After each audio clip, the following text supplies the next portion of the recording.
अमृत कुंभ के संगम में बस एक बूंद ही मिल जाए। कृष्णमय हो चंचल मन स्थिर, आज वह एक पल मिल जाए। दुर्गम संगम दुर्लभ लगता, नाभि में अमृत हो अनुभव। तीर असाध्य वो लग जाए, अमृत कुंभ के संगम में बस एक बूंद ही मिल जाए, बस एक बूंद ही मिल जाए।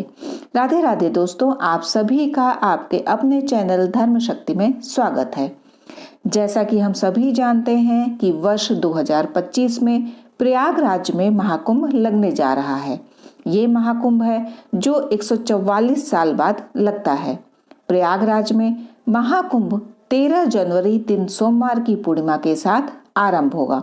वहीं इसका समापन 26 फरवरी दिन बुधवार को महाशिवरात्रि के साथ होगा। महाकुंभ के दौरान प्रयागराज में संगम पर भारत एवं देश विदेश से सनातन संतों का जमावड़ा लगेगा। इसके अलावा नागा साधु एवं साध्वियां भी महाकुंभ में हिस्सा लेती हैं।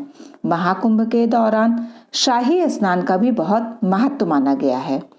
मान्यता है कि महाकुंभ के दौरान संगम में शाही स्नान करने से व्यक्ति में दिव्य ऊर्जा का संचार होता है और मृत्यु के बाद मोक्ष की प्राप्ति होती है। इसके अलावा ज्योतिष शास्त्र तो यह भी बताया गया है कि महाकुंभ से लौटते समय कौन सी चीजें घर लानी चाहिए और क्या है उससे मिलने वाले लाभ।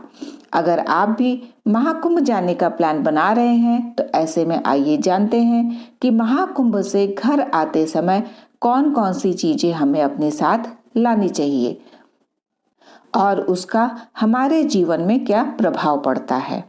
पहला, गंगा जल। प्रयागराज में गंगा आदृश्य यमुना और सरस्वती का मिलन है। इसी वजह से इसे त्रिवेणी संगम के नाम से जाना जाता है।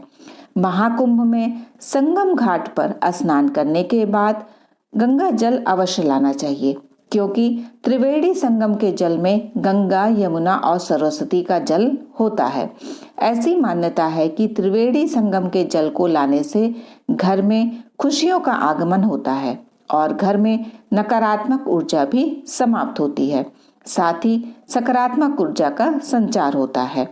गंगा जल को घर में रखने, पूजा करने और स्नान करने से मन शांत होता है और स्वास्थ्य लाभ भी होते हैं। दूसरा, संगम की मिट्टी। पौराणिक कथा के अनुसार जब देवताओं और असुरों के बीच समुद्र मंथन हुआ था तो उस दौरान अमृत कलश से प्रयागराज में अमृत की कुछ बूंदें गिरी थी। अन्य 3 स्थानों पर भी अमृत की कुछ बूंदें गिरी थी। अन्य 3 स्थान है हरिद्वार, नासिक और उज्जैन। इसी वजह से प्रयागराज की मिट्टी को बेहद शुभ माना जाता है। ऐसे में आप महाकुंभ की मिट्टी घर ला सकते हैं। ऐसी मान्यता है कि महाकुंभ की मिट्टी लाने से इंसान को सभी ग्रह दोषों से छुटकारा मिलता है। इससे घर में रहने से सुख, शांति और समृद्धि आती है। इस मिट्टी को पूजा स्थल पर रखने से घर में सकारात्मक ऊर्जा बढ़ती है। तीसरा, शिवलिंग। कुंभ मेले से शिवलिंग लाना बहुत ही शुभ माना जाता है। शिवलिंग को घर में स्थापित करने से भगवान शिव की कृपा प्राप्त होती है। शिवलिंग की पूजा करने से सभी मनोकामनाएं पूर्ण होती हैं। तुलसी। तुलसी को बहुत ही पवित्र माना जाता है। इससे घर में लगाने से घर में सुख, शांति और समृद्धि आती है। तुलसी की पूजा करने से स्वास्थ्य लाभ भी होता है। यदि आप किसी तीर्थ से तुलसी लाते हैं तो वो बहुत ही शुभ होती है। पांचवा, महाकुंभ से घर ले आए पवित्र पुष्प।